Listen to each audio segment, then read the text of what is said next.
that meeting to order. The first thing on the agenda is addressing board protocol. So I'll just give an overview really quick of how this will work.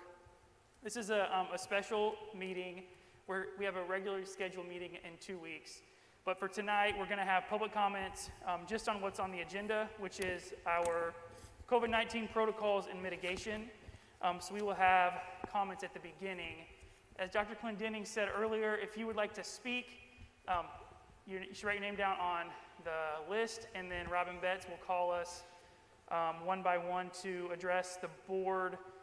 Please note that our policy provides for 2 minutes of speaking. There will be a timer so you can kind of get a sense of where you are on time, and then the alarm will go off when your 2 minutes is up. So with that, I think we're ready to begin our, actually, one second. I wanted to address one thing that I got a question in the audience and I thought it was worth talking about because it might help with some of the questions. Amanda, can you talk again about if a school trips the 2%, what if it's like a union or somewhere else and the next day they fall below 1%? What is the 2 weeks that we talked about? Can you talk about the science of that piece for a second? Yeah, so once we get above the 2%, we will, we're asking to mask for 14 days. And the reason behind that is because you're mimicking like you would a close contact. It takes 14 days for the virus to incubate. So if our viral load is that high in a building that we're seeing 2% of our students test positive, we want to mask up until we can get the majority of it incubated through our student population in the building. And does that make sense? Yes, so once you hit 2%, minimum of 2 weeks to see what's happening in the virus and for the incubation to happen. Once 2 weeks is over, then we wait till we drop to 1%. And then mask them off. Yeah, Below correct. 1%? Below 1%, yes. And we, just so for clarification too, we kind of expect that first week, 2 weeks of the mask that our numbers might not decrease because we know that incubation period is happening. And so we really wouldn't see our numbers decrease, we think probably until after that second week is complete. Okay, very helpful. Yeah. Okay, Mrs. Betts, we are ready for comments. Thank you. If we could have Dan Alsop to mic 1 and Sarah Colburn Alsop ready on mic 2. And will you please stand closer to the mic than you think you should, because oftentimes people are shy and I can't hear you and it's hard to understand what you're saying.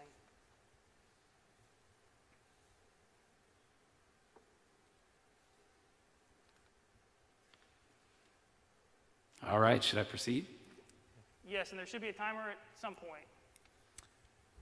So my main argument would be in support of a required masking indoors for all schools that have students under 12 years of age until such time as a vaccine is available and can be distributed to that vulnerable population.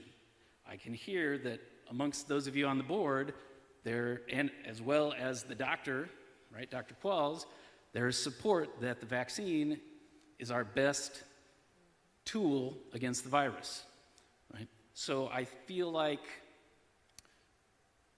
there were, in a conversation with the superintendent, there were references to scientific reasons against requiring masks, inconclusive evidence about their effectiveness, lack of agreement in the community. The Indiana chapter of the American Association of Pediatrics, representing thousands of doctors from the state, the national organization, as you're probably aware, 700,000+ doctors, writes this: the best way to make in-person education work for Indiana kids is to require all students older than 2 years and all staff to wear face masks in school. Masks in school currently are necessary.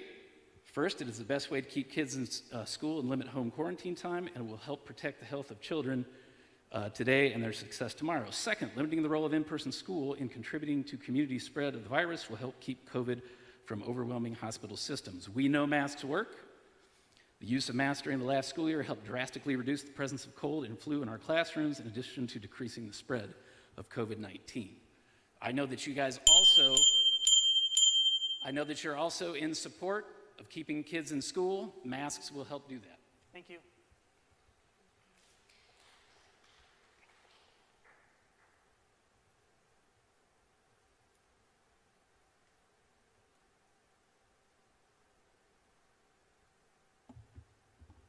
Oh, it's not made for little short people. Mr. Matt will help you.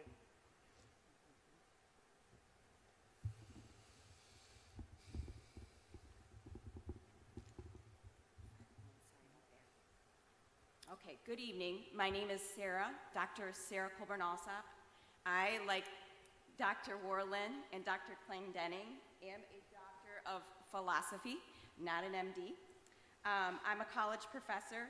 My two children are students at Creekside, and they're both under 12 and therefore do not qualify for the COVID vaccination. What I want to start with is that though I generally don't believe in absolute truths, there are two things here I think everyone in the audience can agree on, and this has already been stated. We all love our children. We all love our children, and we want the very best for them. And that said, we are trying to ensure in our own way that we are choosing what we think is best for them, period. I don't think any of us could disagree with that. Secondly, none of us is eager to go back to a virtual or hybrid learning situation. And that's for myriad reasons, which I won't get into. We want to keep our kids in the classroom. The social interaction, the mental health, the in-person education is incredibly important. So when I look at these two factors, my perspective is that we need to lean in and listen very carefully to the people who are at the forefront of this virus. The experts that study infectious diseases and are actively researching and trying to give us the best possible information available in this current moment. This is not me. I'm a doctor of philosophy. Further, I say this with no disrespect. It is also not the expertise of medical doctors who practice general medicine or any other area. It is specifically those who are most educated and versed in the study of infectious diseases. These doctors are called epidemiologists. They do study, scientific, systematic, data-driven distribution. Thank you. Dr. Klang-Denning, do I have your blessing? No, you unfortunately have to stop. You're kidding. If You you told want- me in a meeting Yeah. that I could go as long as I wanted. No, I did not. We've I emailed got you to, back. we got to do every Yeah, 2 yeah. minutes, or someone else is going to scream that we're Yeah. picking sides. Yeah. We need to keep the 2 minutes, and I'm sorry. Yeah, you have to go to the back of the line and do it again. Yeah, thank you. Ms. Robin? Paul Fonstad to mic 1, please, and Kelly Brenton to mic 2.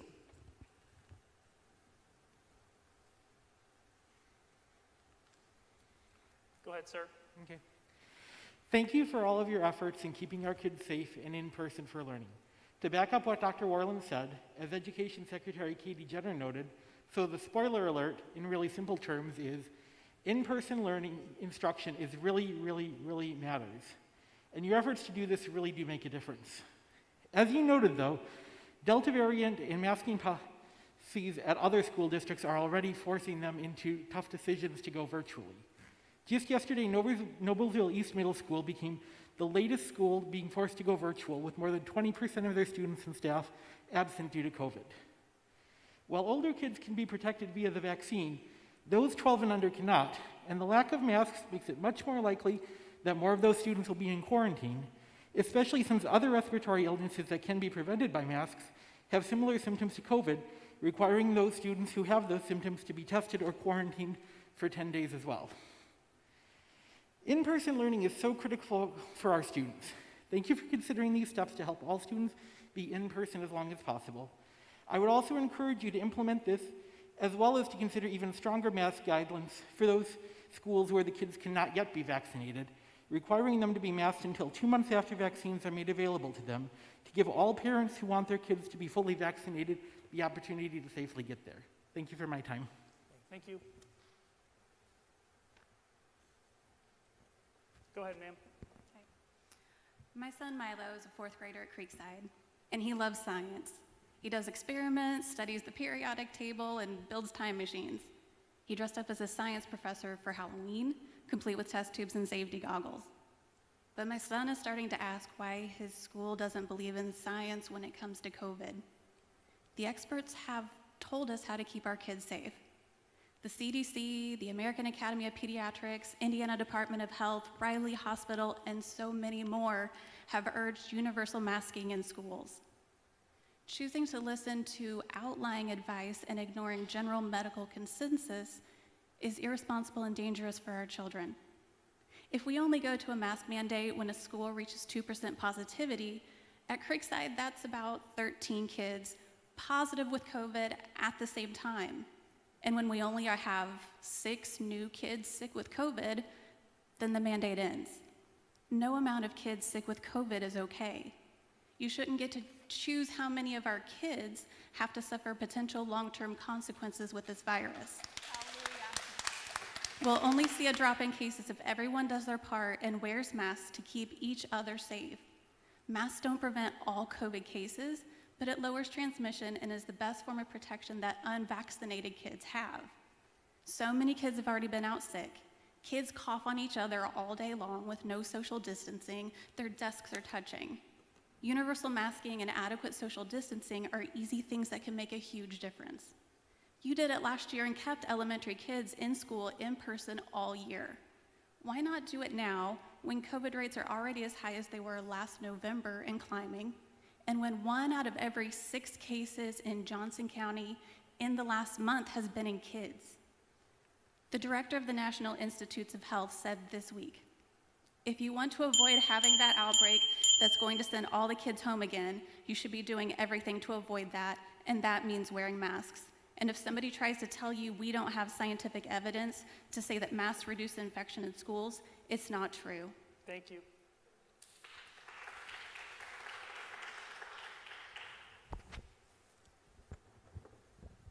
Jim O'Rourke to mic 1, Jamie Law to mic 2.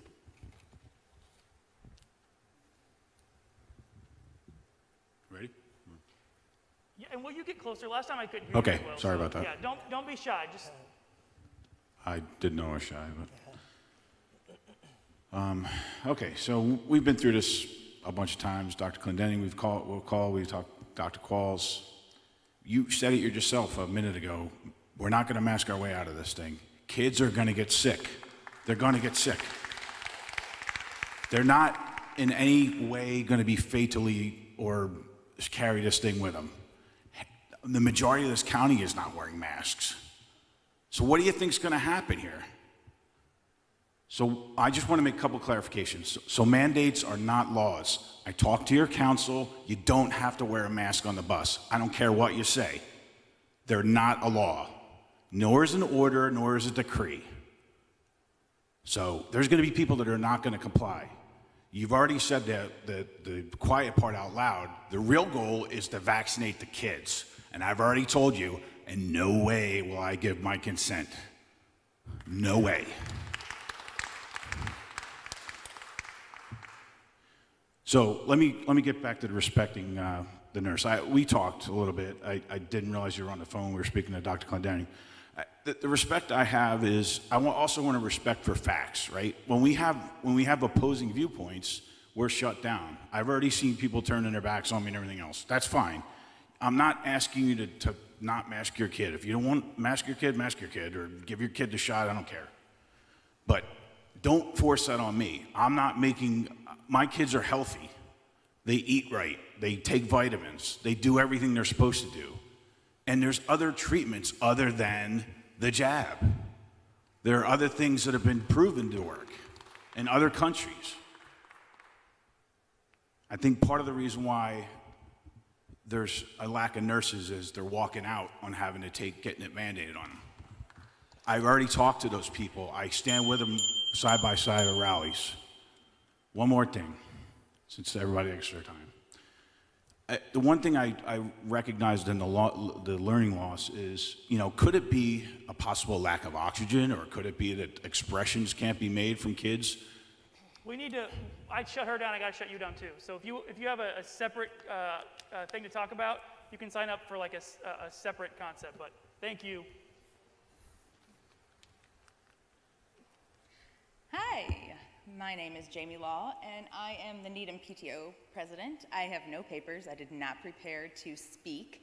And really, masks, no masks, I'll leave that to everyone else. My, not even question, I just really want to make sure that whatever is decided by the board, that a communication plan is well thought through, prepared, and in all multi-channels. Are parents aware of what's going on in their school, when it might be, coming to that below 1% and whatnot. So I just really want to express the importance of communication for whatever is decided here and moving forward. So that's it. Thank you. Mackenzie Newby to mic 1, Dustin Adams to mic 2, please.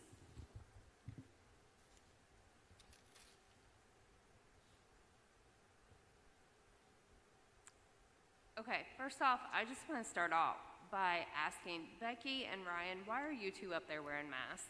So I appreciate the question. The way we've operated these over the last 4 months, when people, ask questions and sort of want to get it back and forth, this is a business meeting conducted in the public, and so the way that, and we'll pause your time.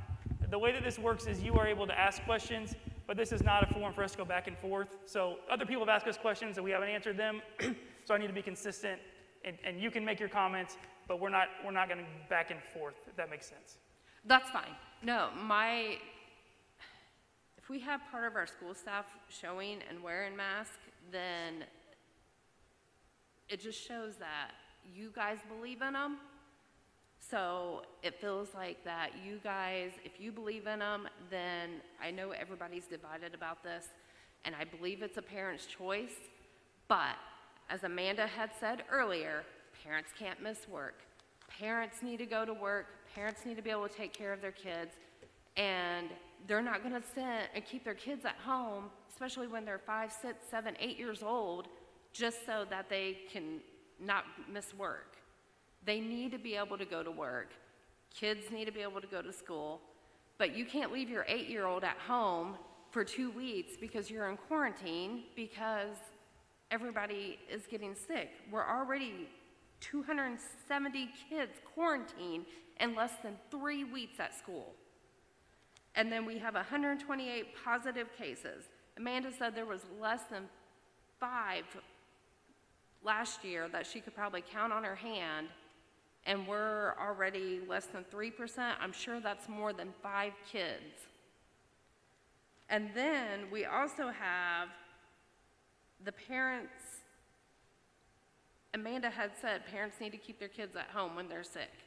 I had to take my son to be tested because he showed cold symptoms. Not all parents are that responsible. And they're not going to take their kid from the drop of the hat just because they have a sniffle or a cough or anything. But I was a responsible parent. Not all parents are going to be responsible about it, and they're going to send their kids to school just thinking it's a cold, and then we're going to be doing this whole thing over again. Thank you. Dr. Clendenning, I hear you're trying to pivot. I appreciate your willingness to consider additional safety measures. I hope the Franklin School Board has the wisdom and the courage to require unvaccinated students to wear masks while indoors at school. Stating that the decision to wear masks belongs in the hands of families is asinine for a very specific reason. Masks' value are not in protecting the wearer, they are in protecting people around the wearer. My daughter wears a mask at school. She's putting forth the effort to protect people around her. They are not protecting her in turn. You are not protecting her. I'm glad you have a county health advisor, but is that person an advisor on morality, in leadership? Americans used to sacrifice for the greater good. People conserved and rationed food and fuel and rubber and metal to support the war effort during World War II. Women gave up their nylons so it could be used for parachutes. We're asking that people wear a piece of fabric over their mouth and nose. I believe the people in this community are tough enough to handle that sacrifice to keep kids safe. Yeah, only 1 out of 100 kids that gets COVID is likely to be put in the hospital, but I know more than 100 kids. Only 1 out of 10,000 is likely to die, but I don't think that cost is worth some people's liberty to expose their mouths and noses during a pandemic. I appreciate your time. Thank you. Amanda Green to mic 1, Gloria Gibson, mic 2.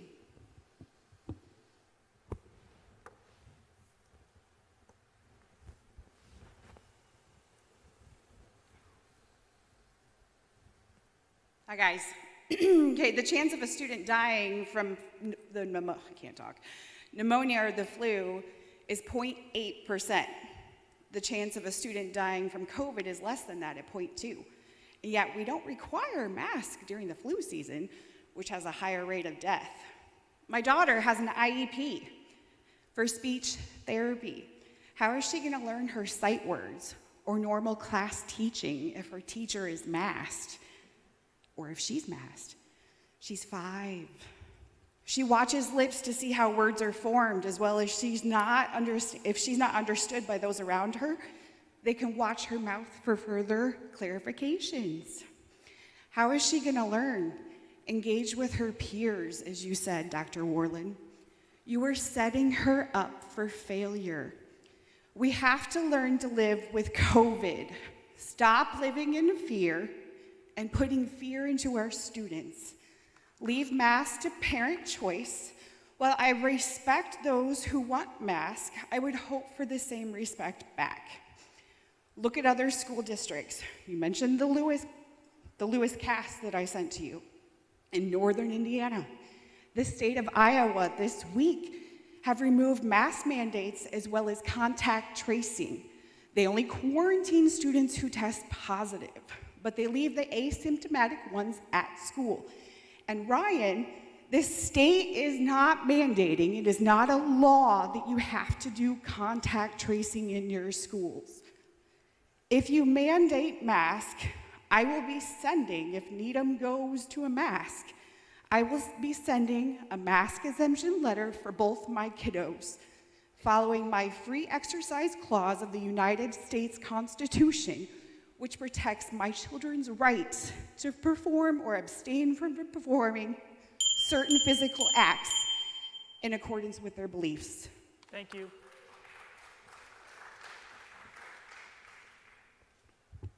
Go ahead. Hello, my name's Gloria Gibson. I'm just here on behalf of all I actually homeschool because of all these reasons, but I'm here for all the other children in the community.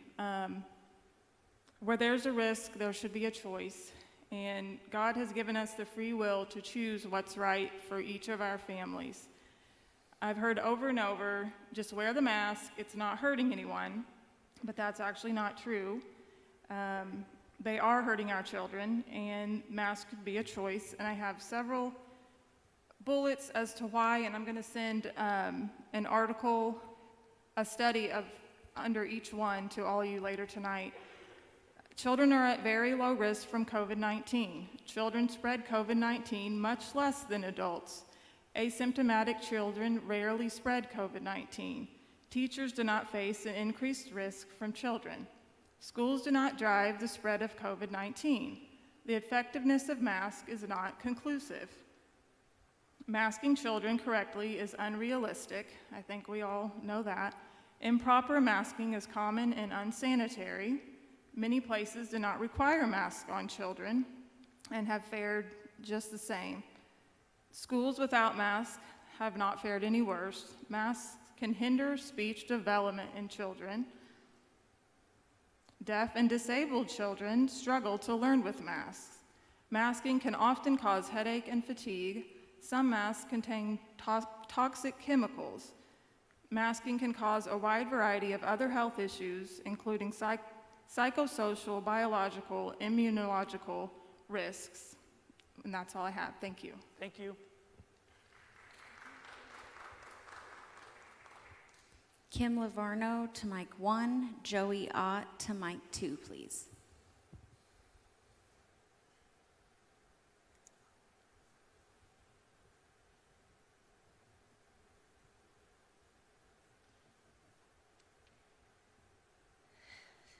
Hello. I think I sent this article to Dr. Clendenning a few weeks back, and I hope you forward it to everyone else. But Dr. Dan Stock of Indiana, a pure health functional medicine doctor, he refers to the Declaration of Great Barrington of 2020, who they disagree with the CDC, the NIH, and the World Health Organization, basically saying that the masks don't work. They don't work at all. And at the end of the study, in conclusion, the existing scientist evidence challenged the safety and efficiency of wearing the face mask, preventative intervention of COVID-19.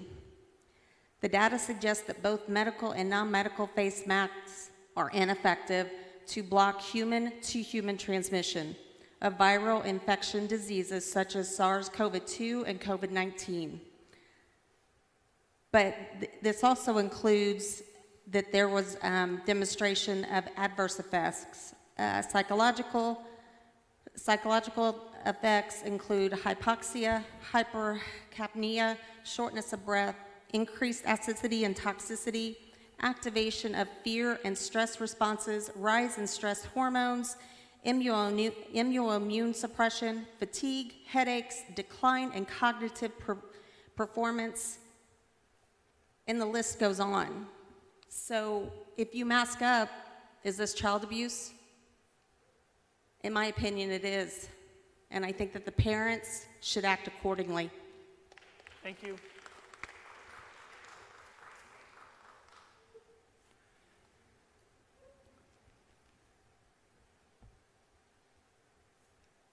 Go ahead, Joey, sorry. Thanks. I was waiting for a cue. All right, sorry. I was sitting here taking some notes. I didn't really have a plan to speak until about halfway through. I would implore the school board to adopt the guidance that was set forth tonight.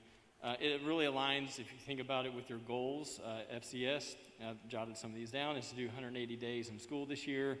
It aligns with we don't want to go back to the hybrid learning. It aligns that learning loss is bad, nobody wants it. And also would eliminate a lot of significant stress and eliminate a lot of anxiety through the nurses. Also just want to remind people that not everyone's eligible for vaccines, so not all the students are. There's a lot of students that have a lot of anxiety related to that. That is real, and so whatever happens tonight, just keep those people and those students in mind. They're out there.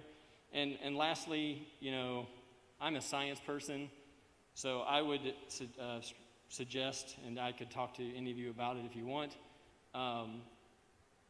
there's a lot of science being thrown around, not just tonight, but in the world.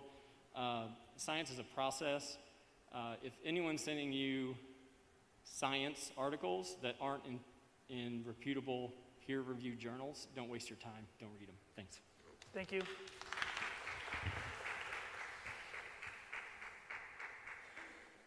Kim Whitehead to mic 1, Sarah Colburn also to mic 2, please.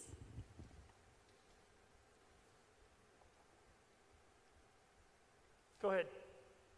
Yes, I have a student at Creekside, and I also have a student in high school. I'm a parent that obviously my children do not wear masks. That is a nice choice that they had this year. They were very excited. They do wear them on the bus like they're supposed to. And I do believe, I agree, there's one mask that works, that N95 mask. If you see the masks that you guys are wearing right now and you take them off and you get home, your makeup's all over them, everything's all over them, because you're breathing all that in. That is not good for the children. You have to wash them every day. Kids are gonna just wipe their mouth on them. So this does need to run its course. It's sad. We don't want it to, but it has to run its course. It's going to. People with the vaccine are getting infected. That is the truth. So you can't tell me the vaccine works. Obviously it doesn't. There's boosters. It's not working because it hasn't been studied enough. Science has not done their job yet and figured out how to get it to go away. So it's not going away. We have to make the decision as parents. keep our kids in school. I have a student who will not want to go to school if she has to wear a mask. That's her choice. I'll let her choose that choice. And I'll figure out what to do from there. Because I'm teaching my children they have a choice. Thank you.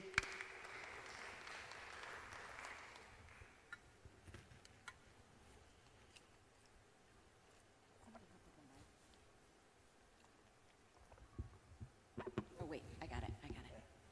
Okay. So I was talking about the epidemiologists, and I think a lot of you are referencing COVID before the Delta variant.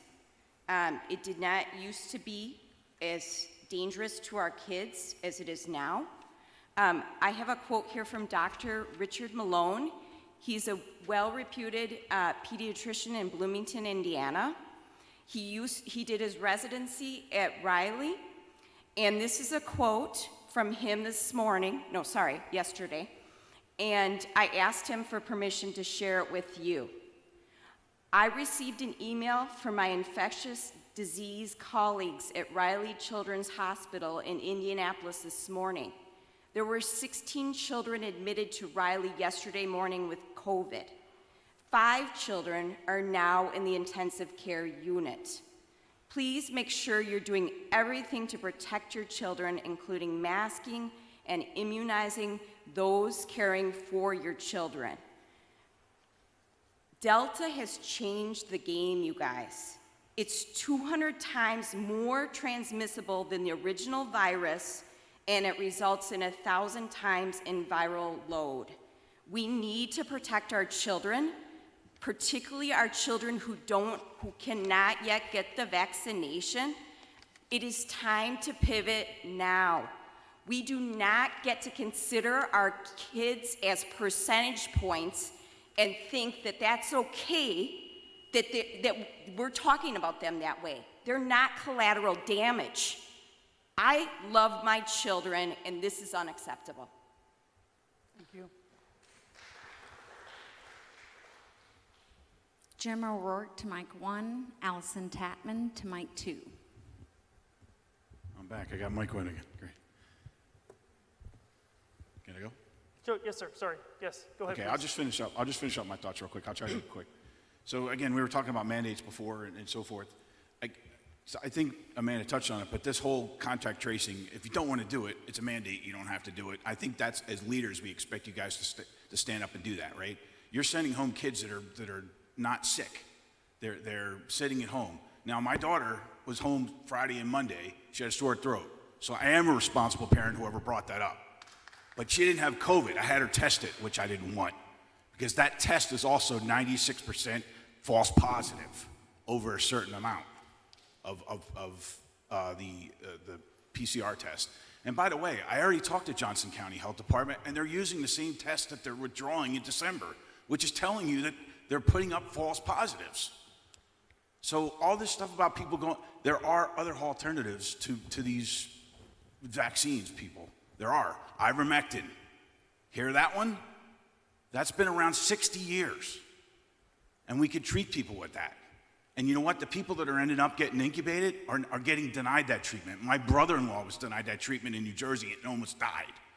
So it's real close to me. And we got him on a drug, we almost did him AMA, which is against medical advice out of the hospital because he couldn't get the right drugs. But my sister was smart enough to get him the right drugs and he got out of there. So don't tell me that we don't have other alternatives. It just burns me because someone just called me irresponsible as a parent. Are you kidding me? I don't want to teach them garbage. I want to teach them freedom. I want to teach them. The person that said that I won't give up my nylons, I'll give them in tomorrow. My seamless ones or whatever. Give me a break. You know, my parents were older than me. My mom was a nurse for 50 years. My dad fought in World War II in Korea. I think I know how things go. Thank you. Excuse me. Go ahead. Okay, hello. My name is Allison. I'm sorry. I'm so nervous. I don't know if I You're can do doing this. Okay, I came here completely open-minded with no actual decision on which one I wanted, mask or no mask.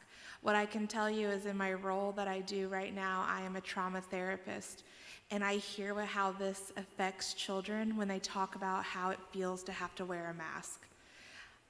I don't want kids to not be in school, because I've also had to hear those stories too. But I would ask that you consider the emotional and social impact that it has on putting masks on these children and the fear that it instills in them day to day, wondering if tomorrow they have to wear a mask. My children attend Needham Elementary. Recently, my daughter's entire class was quarantined. We loved it. We made it work. We made it work just like we've had to make it work during this entire pandemic. It was a blessing that it was the entire class. We all were able to meet every day. It sucks. I mean, don't get me wrong. Like, I hate having to try to do trauma therapy at home with my daughter doing school. But I will say, there has to be more creative ways to make this work. I don't think the solution is always just mask or no mask. That's what we're putting out there because that's what society is saying. But there's other alternatives. Needham did an amazing job handling it. They just quarantined the class. We made it work. I just feel like there needs to be more research and more understanding about the other impacts just besides the medical health, because these kids are dealing with mental and emotional and social issues related to wearing these masks. And that's all I've got. Thank you.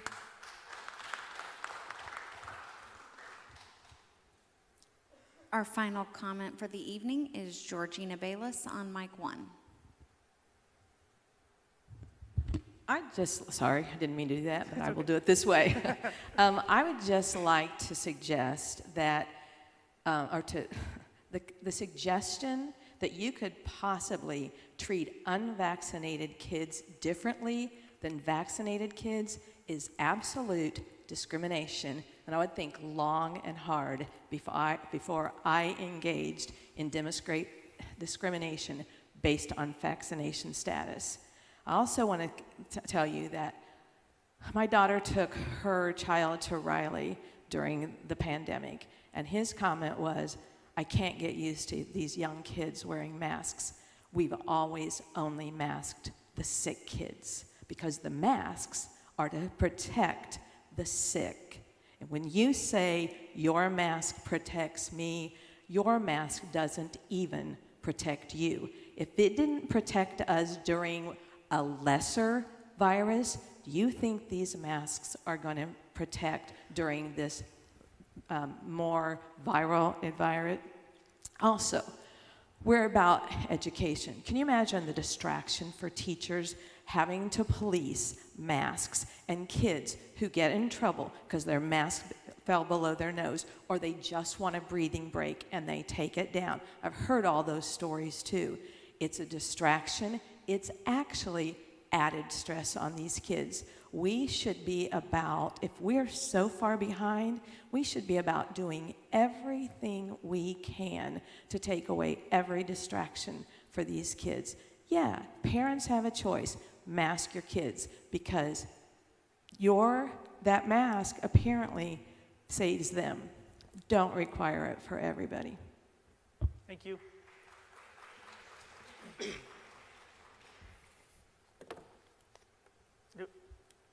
My apologies, Ryan. We did have one more that I overlooked. Okay, last one. Thank you. Yes.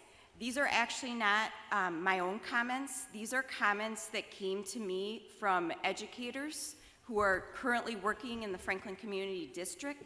A few were friends, but the vast majority reached out to me through my petition on change.org and asked me to share their comments with you. They were fearful to share them. Some of them are not school union, and even if they are, they wanted to remain anonymous. So, I will start. There are students with significant disabilities at Franklin. Some of them have compromised immune systems. For example, ICU at Riley can mean for them Riley with a cold can mean, I'm so sorry. For example, ICU at Riley for weeks because of a cold. They deserve to be at school and protected by the school community in the form of district following public health recommendations. It was no trouble to teach students who were physically able to wear masks last year, and it wasn't a burden on staff to enforce. Second comment, do you know that if a child is quarantined and they don't have an internet, they're not providing hotspots anymore? So it's up to the teachers to get all that stuff together. Many families in our district, at our particular school, don't have the means for the internet. I have a third comment, I have a very high-risk sister. I feel so hopeless right now, where everything is and how so many are acting. I wish people understood our current issues. Yet apparently, because the virus became political, we can't do anything about it and need to pretend it's over. And the last comment, I'm scared to lose my job. I'm trying as hard as I can to not lose my mind. I don't want to rock the boat too much because I love working at X school. I am just doing the best I can for my class and family. I am crying and I am overwhelmed. This is 100 times worse than last year. I'm going to wear my mask in class. Thank you. Mrs. Betts, is that it? Yes. Okay, I'm going to say one thing before we go to Dr. Clendenning, because there's been a lot of interest in the school board the last 4 or 5 months, and the crowds are, 1,000 times what they usually are, which is great. But I think it would be helpful maybe for the board to just take a minute and talk about where we were, March of 2020, because I think that foundational piece might be helpful in explaining where we are today. So when COVID hit in 2020, the school board had a choice. We could moonlight as epidemiologists, or we could anchor ourselves to the public health agencies who have the responsibility and the expertise in this situation. Sometimes we moonlight as things, right? I might have a comment about a coach. I moonlight as a coach. Sometimes I moonlight as an administrator and I comment on a teacher's performance. But the 5 of us were very clear that the risks here are too high for 5 lay people, Becky excluded, to sit around and decide what we think about a pandemic that comes around once every 100 years.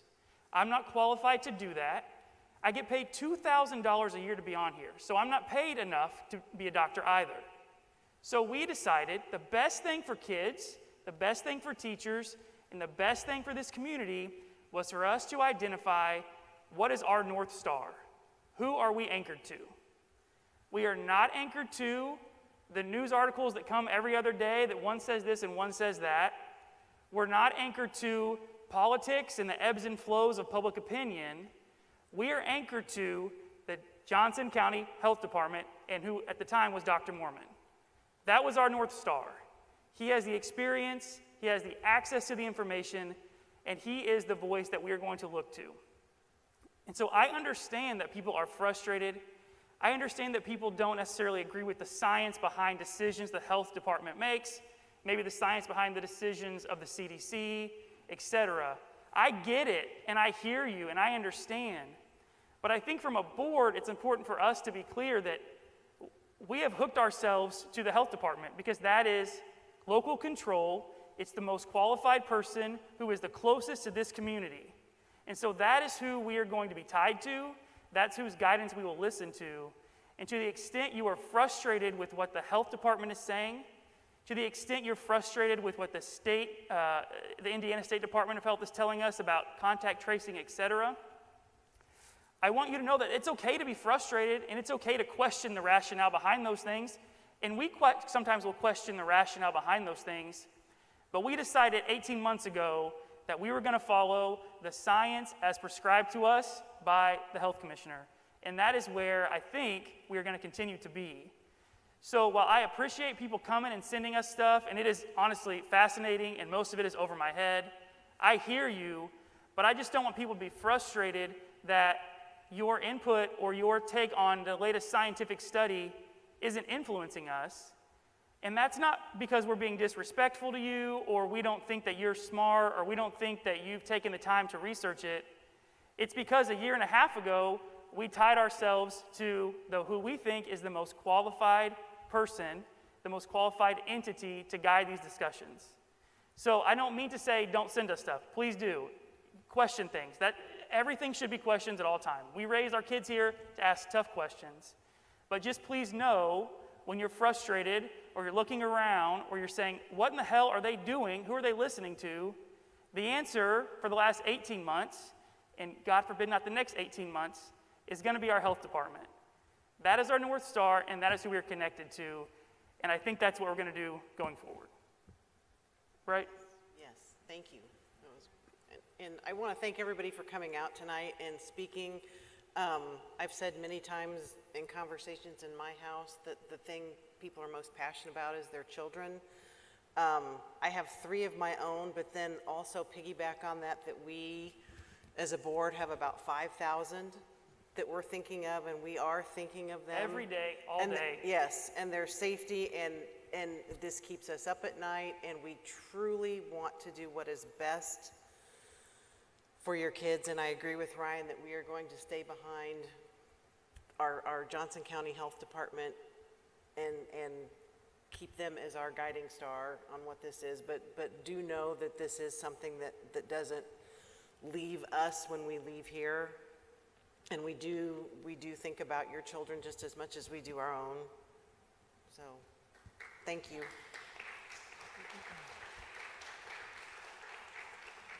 Anything from you, Miss Becky? Nurse Becky? On the front lines every day? No, I can't talk because I'll get too emotional because it's what I live every single day. So, but thank you for offering. You're welcome. Dr. Clendenning. Thank you for everyone for your comments, and as I said in the work session, I believe it is time that we pivot. I believe it is time that we continue to look for ways to keep kids in school and make sure that we can do some things. And I know there's some conversations about what we can do, and I appreciate your words in that.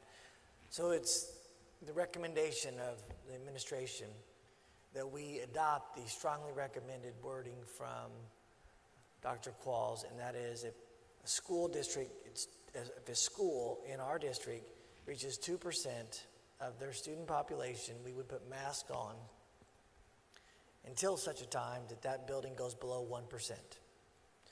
We will continue to monitor the data and have the dashboard up and being present.